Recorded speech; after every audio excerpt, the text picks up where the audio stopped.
Do you know what this means? This means you can earn some real money.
something is shallow, ugly and hollow, doesn't even allow you to want to know how you might live for the living and give for the giving, moment by moment, one day at a time. It doesn't matter, it's nothing but dreaming anyhow.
All right, let us get this underway.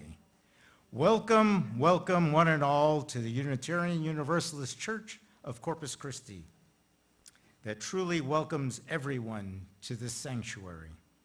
I am your worship associate for today, Django Sanders. We are honored to have you with us today, and also welcome to all those who are joining us online. We welcome you no matter what your political beliefs are, your sexual orientation, what gender you identify with, your race, ethnicity, or country of origin. It does not matter what religion you follow or if you follow a religion at all. It also is of no consequence what your socioeconomic status is or what your educational background is or your profession that you have chosen. None of that is as important as your authentic self, especially for those who face the cruelty and hatred and judgment from others for simply being who you are. We also acknowledge that the native tribes have called this their home for many centuries. We are a church held together by a covenant of love and respect, without dogma or a set of belief systems. Ethics and integrity are our glue as you search for what is true on your spiritual journey.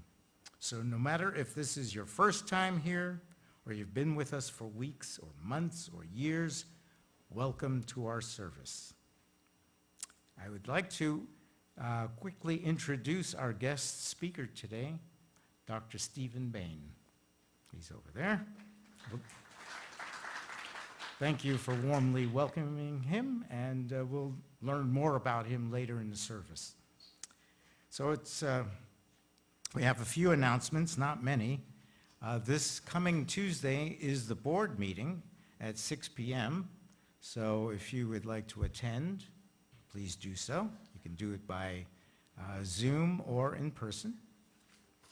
And I was at a meeting here by the progressives of Coastal Bend, and there is a meeting at the Harbin Center on Monday the 16th by the Greater Good, for the Greater Good group, and it's a strategy for what to do on January 20th. So they will meet on Monday the 16th at 6 to 7:30 at the Harbin Center.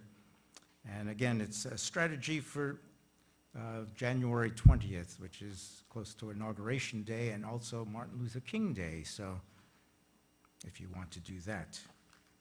Otherwise, it is our custom to honor guests that may be here today, would like to stand up and speak if it's your first time here, if you've been here many weeks and decided now you have the boldness to stand and introduce yourself.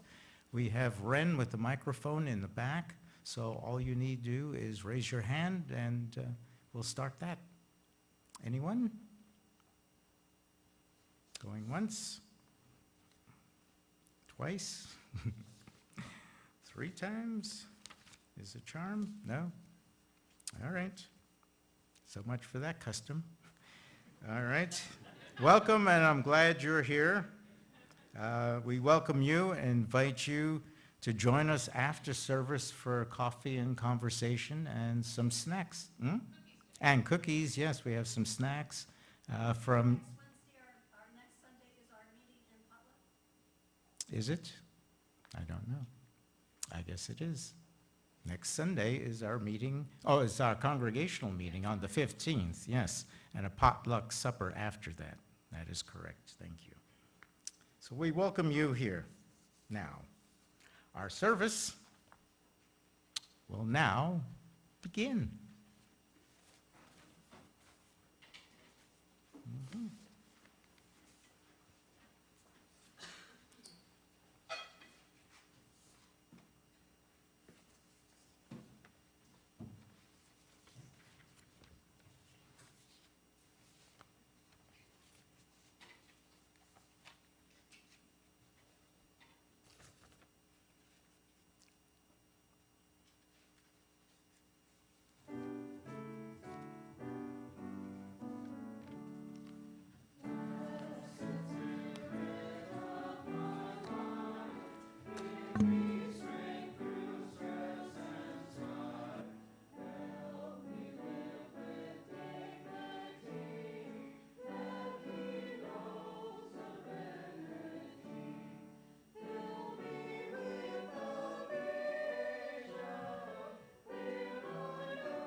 Thank you very much. Round of applause for that. All right. I have some opening words before we light the chalice. A healthy relationship keeps the doors and windows wide open. Plenty of air is circulating and no one feels trapped. Relationships thrive in this environment.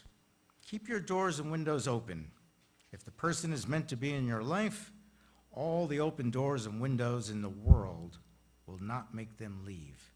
Trust the truth, written by Unknown. My second reading. My primary relationship is with myself. All others are mirrors of it.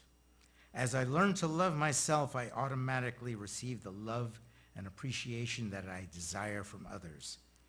If I am committed to myself and to living my truth, I will attract others with equal commitment.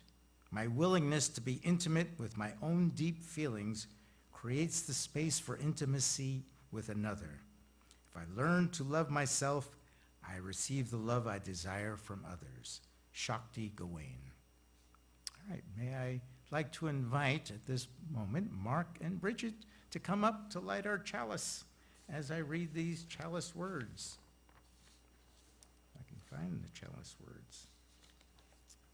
Where's my chalice words here? Here they are. Come with us, all your vulnerabilities and strengths, fears and anxieties, loves and hopes. For here you need not hide, nor pretend, nor be anything other than who you are and are called to be. Come into this place where we can touch and be touched, heal and be healed, forgive and be forgiven. Come unto this place where the ordinary is sanctified, the human is celebrated, the compassionate is expected. Come unto this place, together we make it a holy place. Rebecca Edmondson Lang. All right. Please rise as you're willing and able to recite our covenant.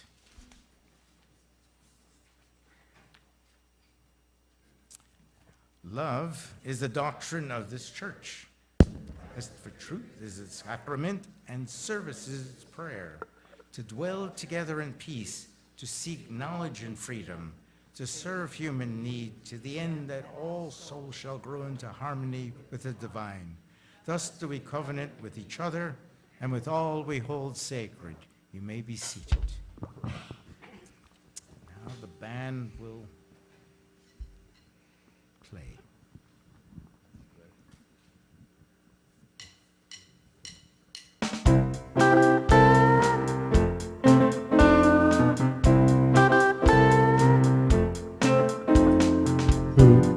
What you want, baby, I got it.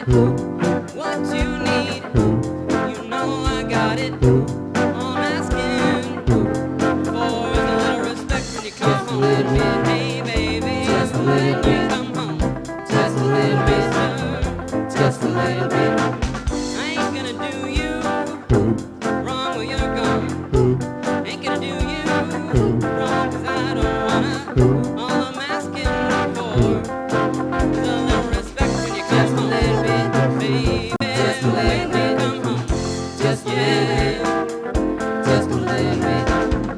I'm about to give you all of my money, and all I'm asking in return, honey, is to give me my propers when you get home.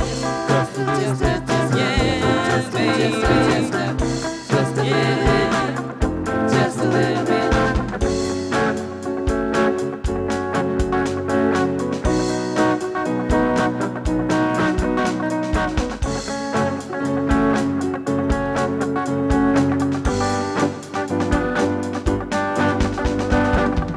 Ooh, your kisses, ooh, sweeter than honey. And guess what?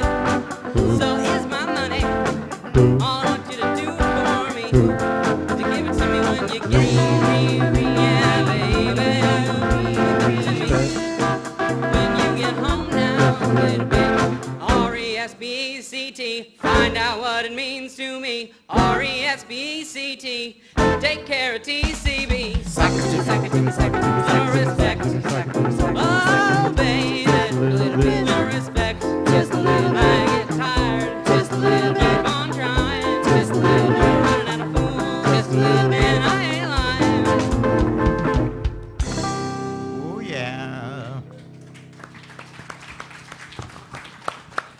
Thank you, band.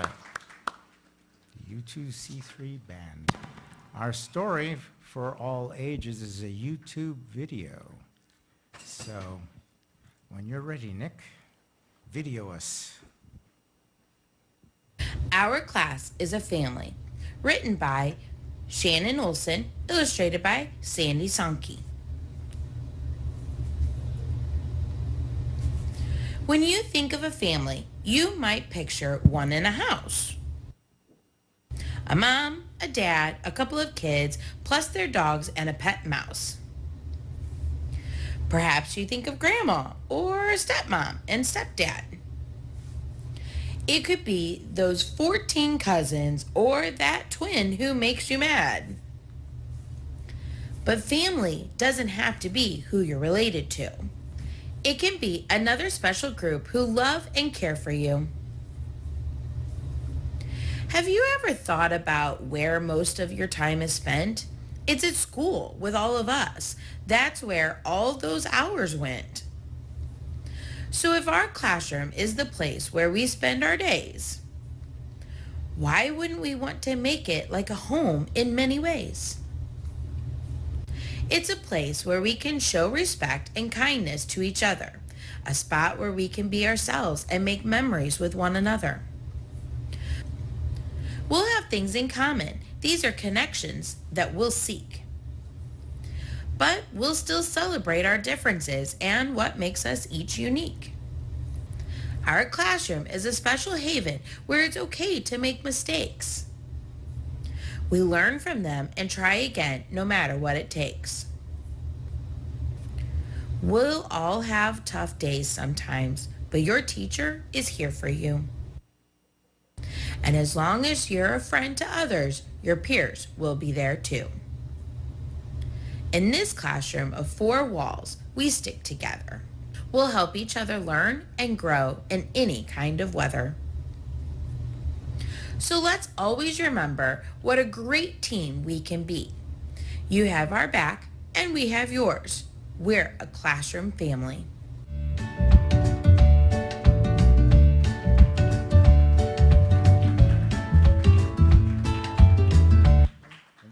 I'd like to invite Kathy Westergren up to the mic. She doesn't want to be on a mic. Do I need to be on the mic? I don't know. Do you? Jago, you're off your game today. I hope you have some good jokes that will liven me. All right.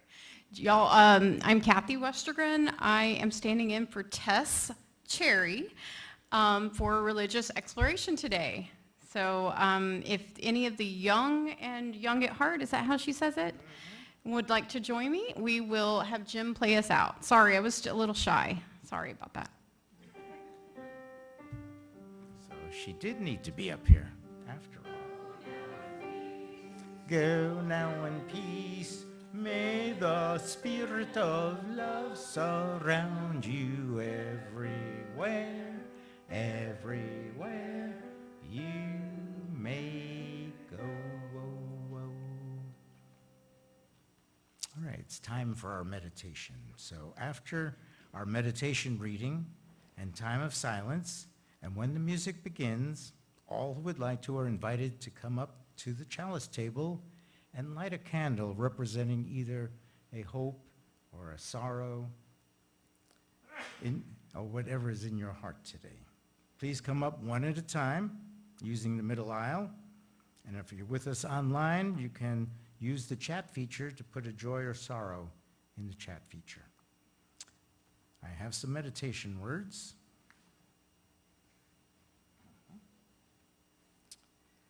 Think about a relationship that needs healing, that is broken and causing anxiety, pain, and distance.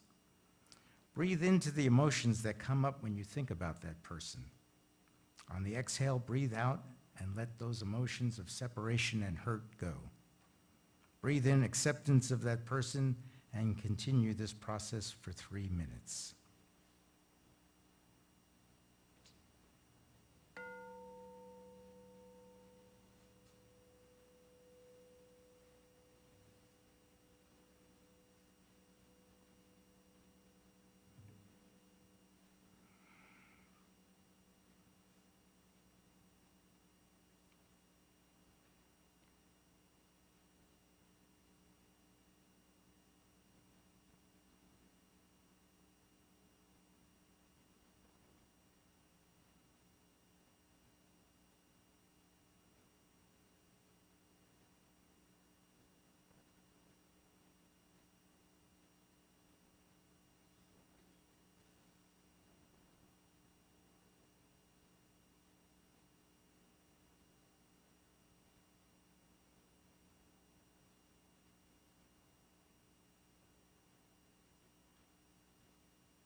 invite you now to come up to light a candle representing a joy or a sorrow.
All right, thank you.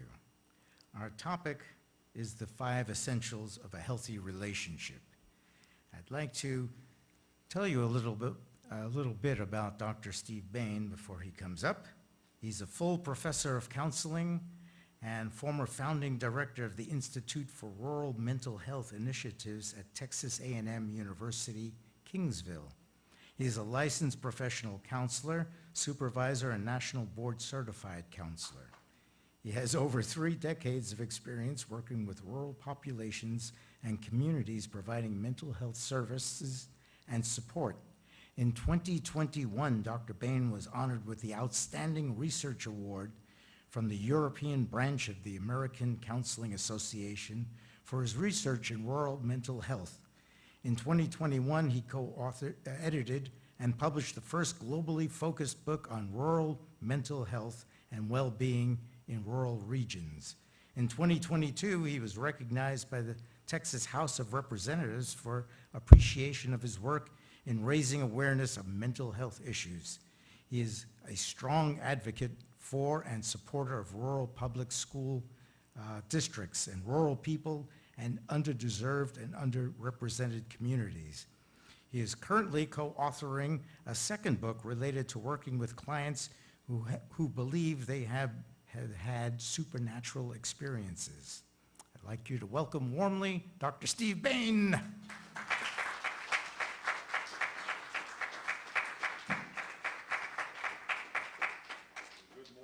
One, somebody always asks me, well, why are you writing a book on the supernatural? Because I think it's really interesting. And I think, if you're a person of any kind of faith, you do have some level of supernatural component to you. But, you know, 2/3 of the American population can't be wrong, all of them, you know. Maybe they could in some ways, but not in this area. I mean, people have had experiences, and so that's one of the fun things that I'm doing. I'm glad to be here today, and with my wife, Maria. We're so glad to be here. She is my chauffeur today, or chauffeuress, or whatever that's called, you know, in that vernacular. I just want to tell you, it's just amazing to be here. It's great to be here. When Django called me, he said, hey, we want to talk about toxic relationships, which is it really is a very powerful subject right now in today's world, and has been particularly since COVID. And so relationships are how you and I move through life. I mean, unless we're hiding under the rock that the geologist here might have studied at some point, we probably have had our own interactions with people.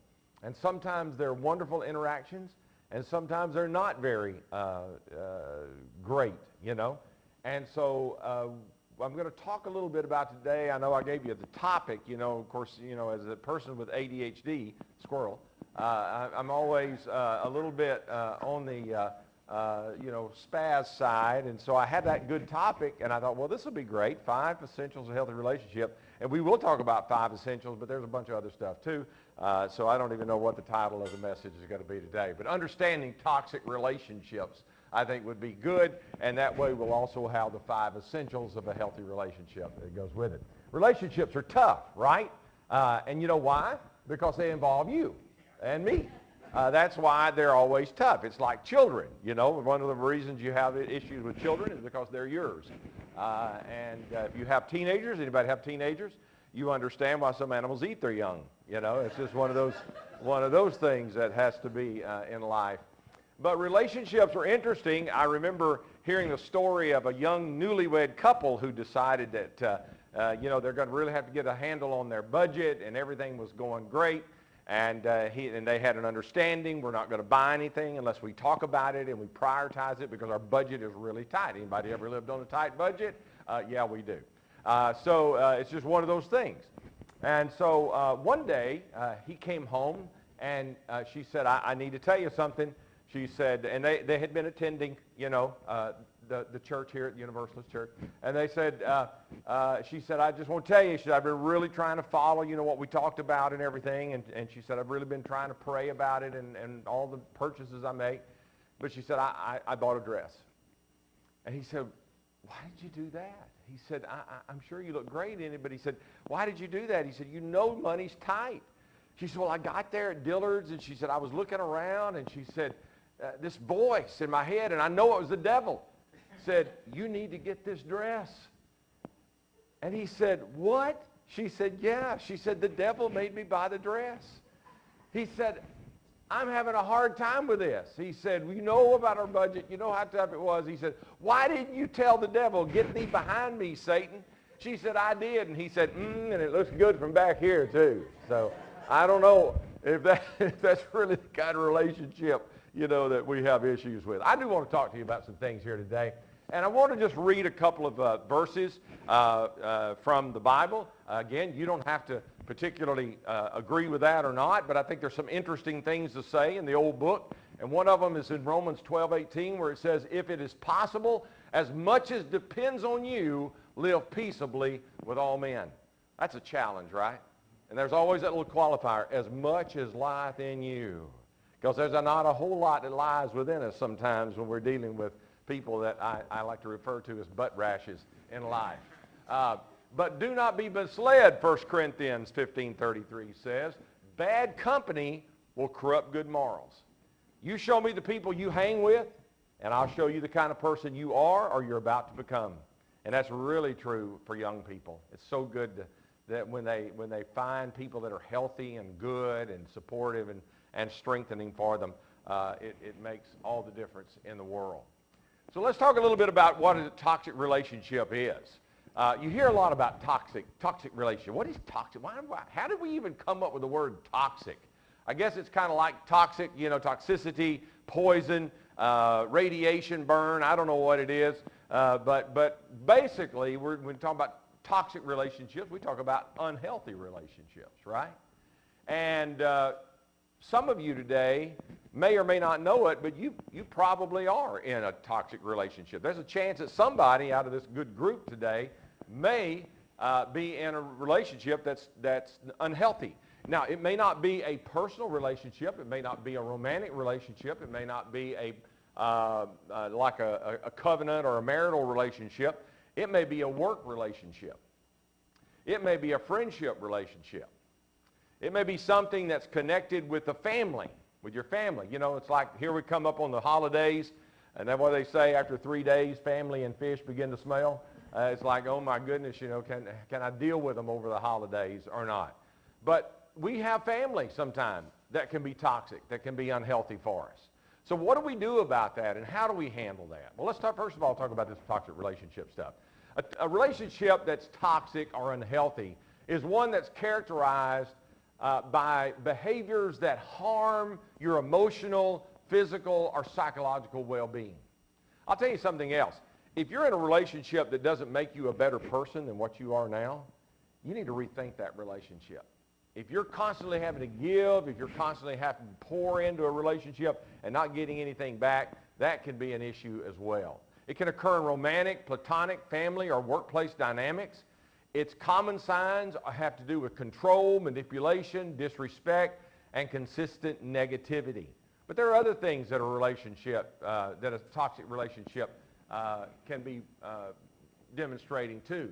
When you're in a toxic or an unhealthy relationship, sometimes you feel very unsupported. And by the way, you don't have to check all of these off. They can just be one or two of these, and you realize that you're really in an unhealthy relationship. Toxic communication, where you can't say a word without there's an argument, or there's belittling, or there's negativity, or there's put down, or there's trash talk, or whatever it may be. And you know what? There's a lot of things. Physical abuse is really bad, but you know, an emotional and verbal abuse can cut a person to the bone, to the core of their soul for a long time. Sometimes physical things can heal, but emotional things cannot. And it's a sad, sad indictment on a relationship. Distrust, not being able to trust someone, not being able to believe in their veracity. Disrespect, when people are being disrespected and not treated as the person they should be. Controlling behavior. If you're in a relationship where somebody's constantly controlling or telling you or demanding you that you can't do this or can't go there or to have this kind of relationship. Walking on eggshells, that's a great definition of somebody who's in a borderline personality disorder relationship. Those of you who are counselors, LPCs, or social workers or psychologists, you understand what that is. A borderline personality disorder person is someone that no matter what you do, you're either their best friend or their worst enemy. The best friend or worst enemy. There's no in between. And you never know what you're going to get when you go home that day. Is it going to be somebody who is very positive and sweet, or is it going to be somebody very negative and controlling? And also neglected needs. When you have needs, when you have physical needs, emotional needs, sexual needs, relational needs, spiritual needs, whatever, and those are not being met, that is a form of an unhealthy relationship. So other signs of a toxic relationship, what can those be? And I'm just going through these real quick. I hope you're taking mental notes and memorizing all this stuff, because there will be a test at the end of this. No, I'm kidding, it's not. But we do have the PowerPoint available that you can take a look at as well. Lack of trust, frequent suspicion or accusations. When somebody's like, you know, why were you 10 minutes over at the store? Why were you doing here? What were you doing? That begins to really feed on somebody. And most of the time, those who experience that and people who have lack of trust, they don't trust themselves. That's why they're suspicious of others. Constant criticism, undermining one's self-worth, manipulation, using guilt, fear, or coercion to control. How many times do you see that in the workplace? How many times do you see that in a job where people are coercing or manipulating because of their position or their power or what they may or may not think they have over you? An imbalance of power, one-sided decision making. If you're in a relationship, I've talked to people in counseling who have told me, I just come home and there'd be a new car in the driveway, and my significant other never talked to me about it, never discussed it with me. We just did that. Now, some people may say, hey, I don't want to know about trading. I don't want to deal with all that. I don't want to deal with the hassle of that, used car salesman and that kind of thing. You go deal with it and then just show me what you get. That's a little different.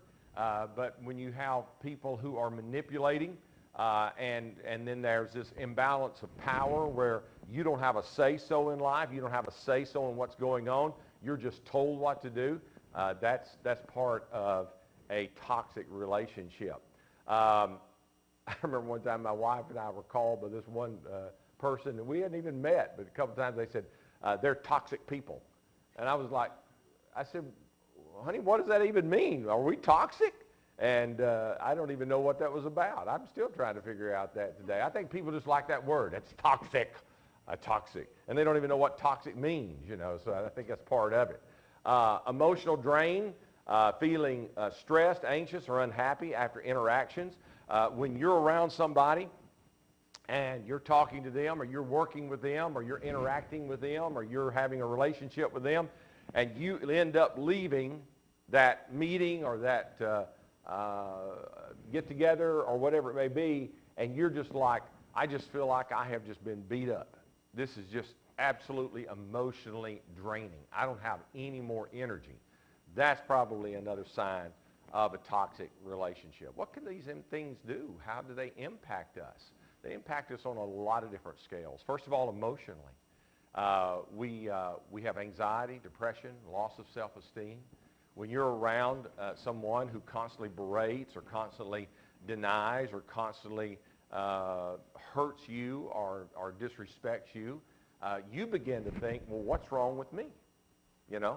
And emotionally, you begin to go into anxiety. I don't know if you've ever had, I experience anxiety. I have since I was a kid, and I'm thankful I've learned pretty much how to mitigate it, and sometimes I take medication for it, but not from this, not from a relationship situation, but from just worry about stuff.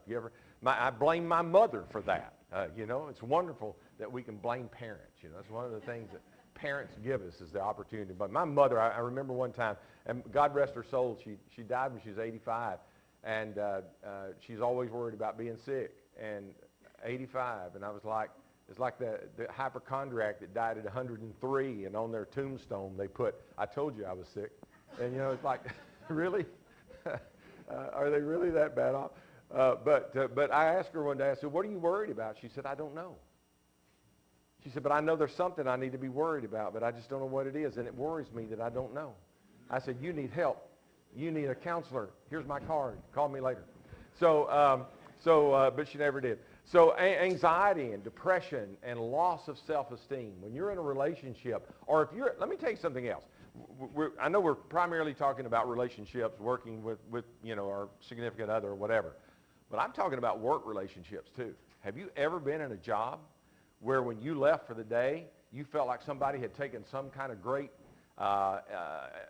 invisible straw and just sunk into your chest and sucked every drop of life out of you, and you go home and you're like, I just want to go to bed. I can't even deal with this. That's the kind of stuff I'm talking about.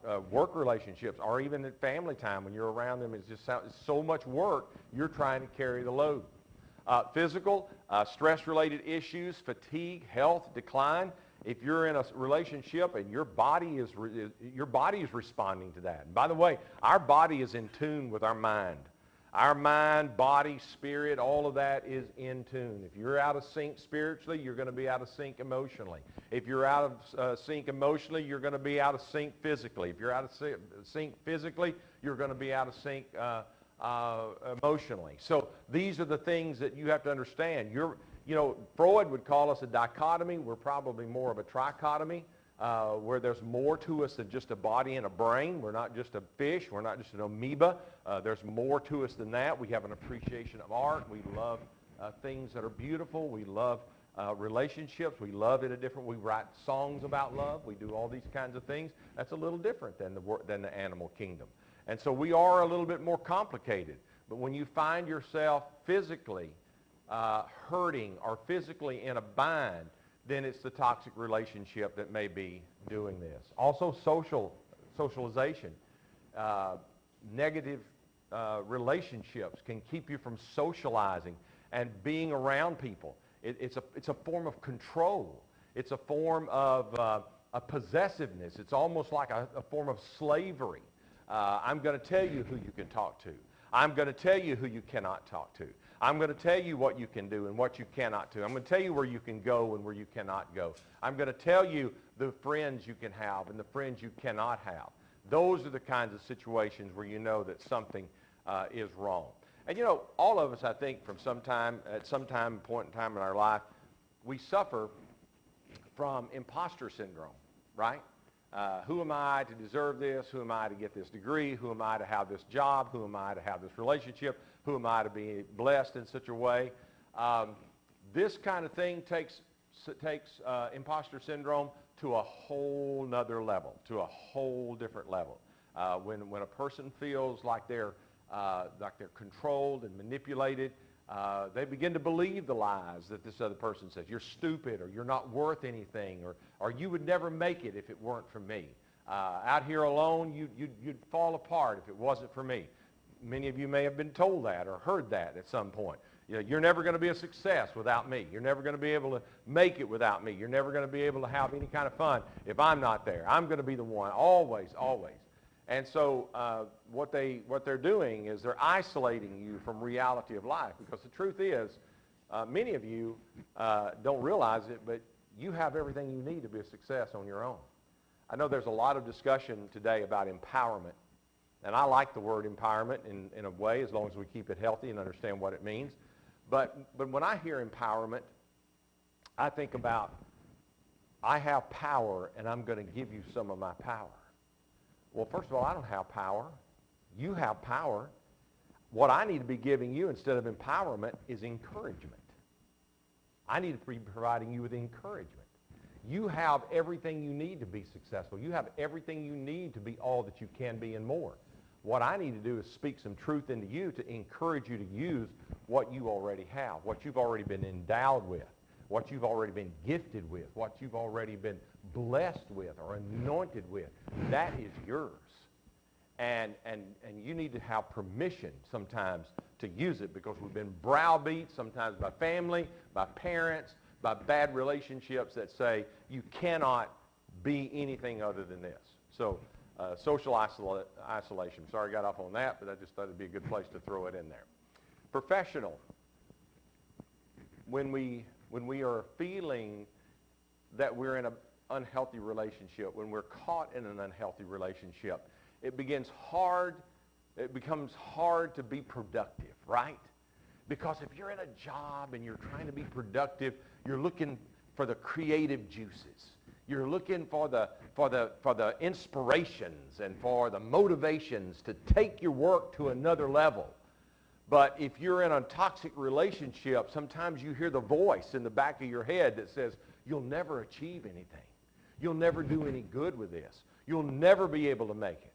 Well, let me remind you today that you are more in a minute than many people are in a lifetime. You need to lift up your head. You're somebody. You're not just anybody. You're somebody. You're special. The fact that you are here today indicates to me that you're already a winner, that you're already a success. Can I tell you why? You say, that's just all flowery words. They're just, telling you that because they're probably get a meal out of this later. But, it's really not. You're just saying that. Really? Okay, let me ask you a question. I'm going to get really personal here. I'm going to get really down and dirty with some of you. How many of you remember the first time you learned about sex? Remember what a shock it was? I was in the 6th grade. I swear, 6th grade. Now, that was back in the 1800s, but 6th grade, okay? I was in the 1800s, 6th grade, in a little town called Savannah, my hometown, and I was doing a report for Mrs. Sloan on some subject that was in the R topics of the Encyclopedia Britannica encyclopedia book. And I was looking, and I came across reproduction. And as I went through, there was a drawing, and I go, ooh, I recognize that. And I flipped the page, and I was like, I do not recognize that. What in the world is that? And so I read about it, and I was like, bleh. My parents did this, and I was the result of it.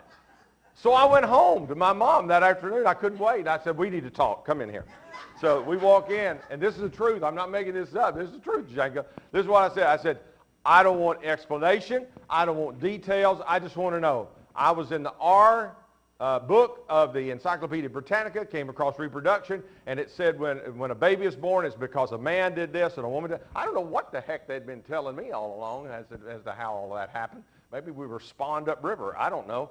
But it was a shock to me that mom and my dad did it. I said, is this true? She said, yes, it is. I said, you may go. And for like the next 3 hours, I was nauseated, just sick. But let me just tell you something. Let me just help you with that, okay? I mean, I'd have been tall if it hadn't been for that. It's stunning my growth. But my mom, you know, when I've learned what had happened. Okay, so let me tell you. Your mom and your dad, whomever that might have been, your mom had one little egg swimming around in her womb, minding its own business, happy, content, la, la, la. And here comes Dad with 200 million Tasmanian devil, rabid spermatozoan chasing your mom's egg. And there was a great foot race that happened at that point. And these wild maniac spermatozoan, out of the 200 million, only one of them caught her little egg, and that was you. So the day you were born, you had already won the foot race that beat out 199,999,999 others. So yeah, you need to stand in the mirror and go, yeah, I did that. That was me. You'll never be the same again, will you? I've warped some of you today just for that story. Some of you look a little green because you remember that when that happened too, okay? All right, we're running out of time. Y'all are listening too slow. Okay, so professional, reduced productivity, and focus. All right. Toxicity. Let me just talk a little bit about this toxicity in the workplace, okay? Because if you're a boss, you need to know this. I mean, you need to make sure this is not happening to your people. Toxic relationships can absolutely exist in the workplace, occurring between coworkers, managers, employees, and even within teams where negative behaviors like constant criticism, belittling, gossiping, or undermining can significantly impact others' work experience and well-being. Let me tell you something. Gossip is an acid that you can throw on somebody and destroy them in a very short amount of time. Gossip is one of the most devastating forms of workplace violence that happens. I'm telling you what, if you've ever been in a workplace, if you've ever been in public, you know what that is. You know how it feels. And you're like, wow, is that really what I'm hearing about me? And you feel so bad because there's no way to go back and try to combat that, you know, because the more you try to say, I didn't do anything like that, or it wasn't true of that, the more you look like, you know, well, they're probably, you know, guilty of it because they're trying to get all defensive about it. No, because you're just like your character's been assaulted and you want to say something about it. So toxicity in the workplace is real. It impacts productivity. It can lead to decreased morale. Nobody wants to go to work. I mean, if you're in a relationship, if you're in a toxic relationship at work where you don't want to go, you don't want to be there, that's a whole nother level. Signs of toxicity, public humiliation, constant micromanagement. If you have a boss that humiliates you in front of other people, and if you are a supervisor, let me tell you something. Don't be putting people down. Don't be making fun of them. And don't be saying things to them that cut into their character. If you've got a real legitimate criticism about what they're doing, pull them aside and say, hey, I have a concern. Let me share this with you. What can I do to help you become a success? That's going to be so important. Different forms of toxicity, toxic relationships manifest in different ways, include bullying, harassment, favoritism, and even passive-aggressive behavior. And unfortunately, many times the populations, as it is in my thing, I love supporting in rural communities, underserved populations, underrepresented populations, and many times that has to do with women in the workplace. I mean, when are we ever going to get to the point where if the woman has the credentials that the man has, why can't we pay her the same amount that he gets? Why can we not treat her the same way? And why does a female always have to be abused or approached or dirty stuff said to her in a workplace. I grew up differently. I grew up, my mom basically raised me, so I grew up with a lot of female influence in my life to the point that, you know, I'm totally in tune with my emotions and all this kind of stuff, and don't look at me a certain way or I'll cry and all that kind of thing. And I appreciate that because you know what? One thing my mom did tell me and teach us as young men is you respect the women that come into your presence. So if you're ever in Tennessee and you're at one of our get-togethers and a woman walks in, my brothers and I, we stand up. There's nothing wrong with being a little bit old-fashioned and have a little bit of yes ma'am, no ma'am, and that kind of stuff along with it. But bullying in the workplace and treating people with harassment, even favoritism or passive-aggressive behavior is wrong. And if you are an employer, I encourage you to ask your employees, be brutally honest, and let them be brutally honest with you and say, tell me, what's the toxicity level of our workplace? Ask them that, and you might be surprised what you hear. So here's what the title was, 5 ways to move forward. 5 essentials. Well, kind of, sort of. First of all, recognize it. Sometimes we don't want to recognize it. We want to ignore it. We want to pretend like what's happening is normal, but it really isn't normal. Awareness of toxic patterns is the first step. Am I in a toxic relationship? You've got to be willing to admit that because anything else after this is not going to be happening if you can't get to that first point. Secondly, communicate. Address concerns openly if possible. Sometimes it's okay to sit down with your spouse or with your significant other or your boss or your workmate and say, look, this is what's happening. This is what I'm sensing. What can we do about this? Because I don't like feeling this way, and I don't want to feel this way anymore. You got to set some boundaries. Let me tell you something. Boundaries are important. Many years ago, there was an experiment done, and I know I'm running out of time. I think I have like 2 minutes. Maybe I don't, but we're going to get through. You listen fast, we'll be done.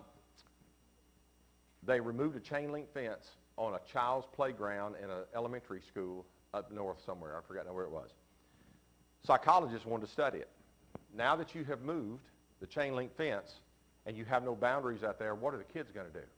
Many people thought, oh, they'll be all over the place. They'll be in the next block. They'll be down the road and all that kind of stuff. You know what the kids did? They huddled in the middle of the playground. Why? Because they were not aware of the boundaries. The boundaries were not clear. Boundaries are so very important. They protect your personal well-being by defining the limits. The boundaries are for you, not necessarily anybody else. Number 4, seek help. That's why we have counselors. That's why we have therapists. That's why I have people that you can come talk to. Consider therapy or counseling for guidance. And then sometimes, the best way to deal with a toxic relationship is you've got to exit it. You've got to leave it. There's not enough hours in the day. There's not enough counseling sessions in the world. There's not enough things you can do differently to fix what's going on in the other person. And rather than stay there and destroy your life or make life miserable for others, it's important to say, I need to bow out. I need to leave. Because sometimes ending a relationship is as important as life itself. You say, well, I don't know if I can do that. This person is very controlling, manipulating, abusive, whatever it may be. There are people who can help you with that. So I guess my thing is just really be aware of what's going on around you. If you feel like you're in a toxic relationship, there are options. There are ways out of it. And if you're in an abusive relationship, there are tons of resources here in Nueces County and Corpus Christi that will help you. This church would be a great place to start. You've got great people here who care about you and love you. So that's all I've got, really. Actually, I have more, but you don't have enough time. So I just want to stop and just, is it okay if I just ask for questions or any discussion? Any questions, comments, or hallucinations from anybody? Just anything? Yes, ma'am. Oh, my book. We are to, I think I'm supposed to be in front of the camera. We're supposed to be submitting our final work in September of 25. So we're about a third of the way through. Dr. Garza and I are working very diligently. I'll tell you how that came about. We did a presentation at the National Board of Certified Counselors on ethical guidelines for counselors working with people who've had paranormal or anomalous experiences. And we didn't think we'd have 5 people there. We had 90 people show up. So it was like, oh yeah, okay. And these are not just people that we just drug in off Bourbon Street in New Orleans, you know. These were folks that were clinical mental health counselors, psychiatrists, psychologists, university personnel. Everybody there had a minimum of a master's degree in counseling. So, I mean, these are people who are legit, who say, I've experienced something, my client has experienced something, how do I work with that individual?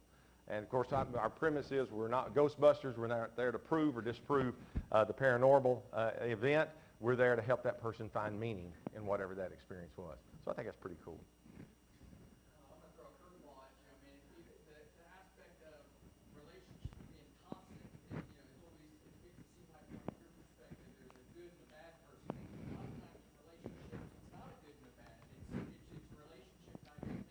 It's how people were raised. It's Exactly. how they view something, and when you can be staring at the same picture and see a different view, and you think you're explaining it to each other, but you're just not.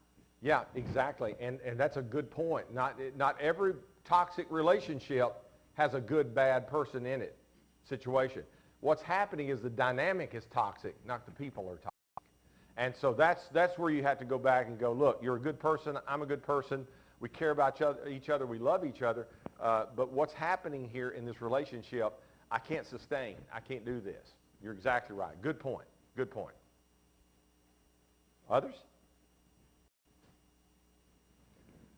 All right. All right. I guess you can try to beat the Methodist to Luby's now. What? Yes. Sorry. I think you brought up in the beginning that toxic relationships seem to have increased since the pandemic. They have. Yeah. Yeah. There's at least we're more aware of toxic relationships since the pandemic. I don't know if the pandemic caused it, but think about what happened. What happened with us in the pandemic? We got isolated. And first of all, there was a group of us who couldn't get around anybody. I mean, I was going nuts. I'm a people person. My wife loves, she could be on the island and just be chilling like a villain. But me, I was dying. So she sends me to Walmart to do my socialization.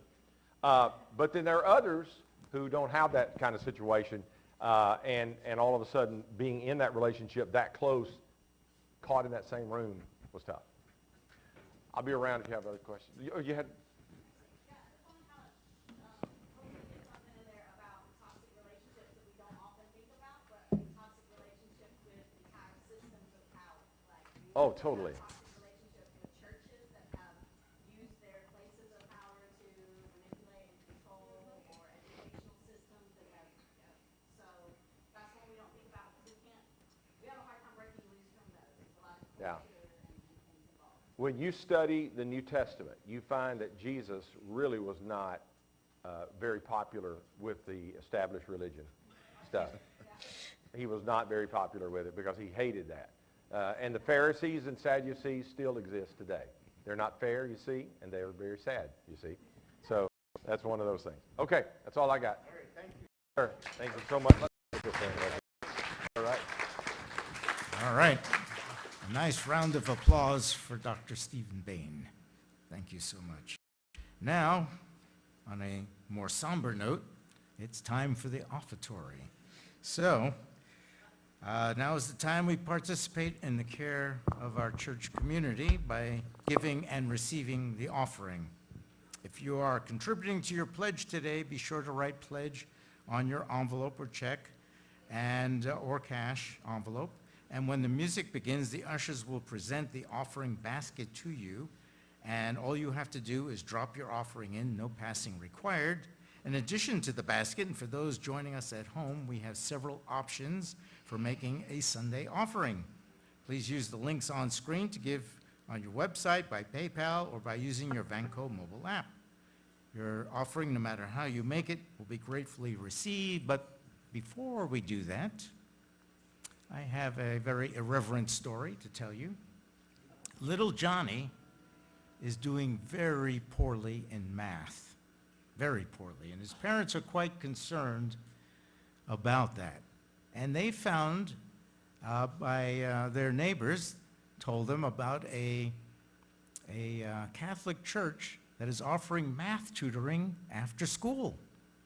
So the one thing you have to know about Johnny's parents are they're totally non-religious. In fact, Johnny has had no religious training at all, no education in religion at all. But they decide this is a good thing because Johnny is doing horribly. He's failing in math. So they send their son after school to get tutored in math. And he goes and he comes home, and before they can even ask him how it went, he goes straight to his room and studies math for the next hour and a half. I said, wow, that must have been quite the tutoring. Well, Tuesday comes and goes, and the same thing. He goes straight to his room before his parents could even ask him anything, and he studies math for another hour and a half. And Wednesday the same, and Thursday the same. Well, their parents are seeing that his math is improving tremendously, so they're very happy. Well, Friday, after he's gone to his room and studied, they take Johnny aside and they say, "Son, we're really impressed with your work ethic, but what's come over you? I mean, this is not you. What has happened?" He says, "Well, I'll tell you. The very first day I went to tutoring, I realized they take this stuff very serious, math, because they had a statue of a guy nailed to a plus sign. And I don't know what kind of mistake he made, but I sure don't want to make the same mistake. Your offering will now be gratefully received." Band, take it away.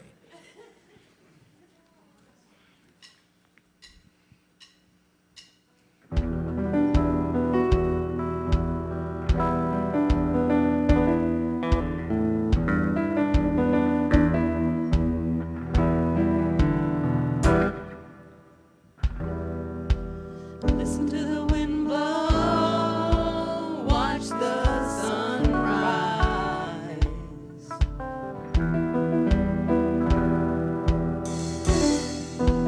Run in the shadows, damn your love, damn your lies. And if you don't love me now, you will never love me again. I can still hear you saying you would never break the chain. And if you don't love me now, you will never love me again. I can still hear you saying you would never break the chain. Never break the chain.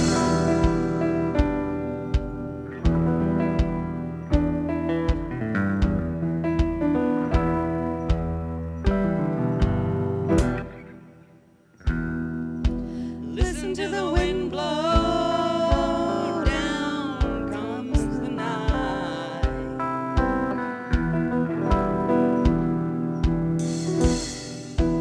Run in the shadows, damn your love, damn your lies.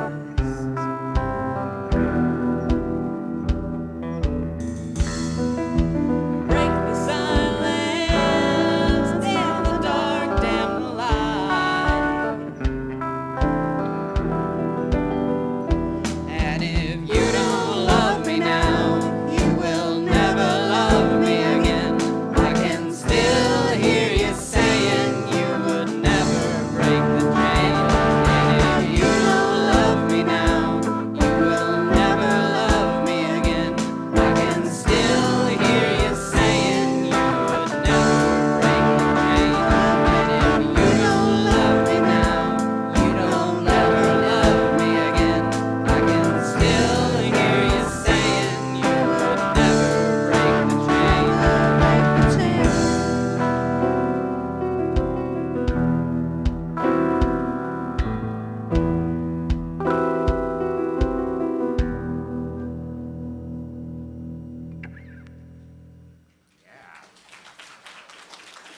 Yeah. My closing words are a healthy relationship will never require you to sacrifice your friends, your dreams, or your dignity.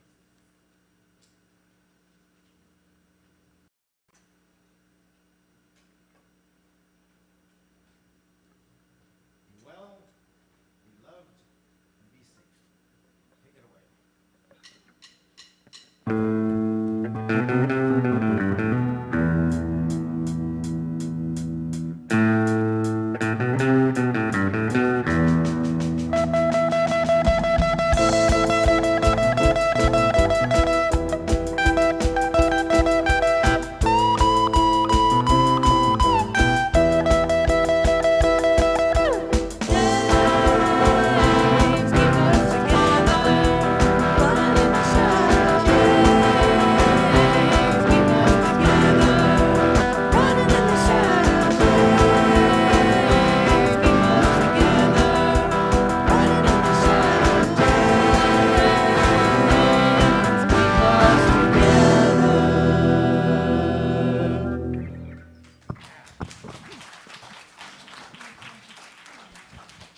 Thank you, and see you next Sunday. Bye-bye. Join us for some coffee and conversation. Don't love me now, we'll never love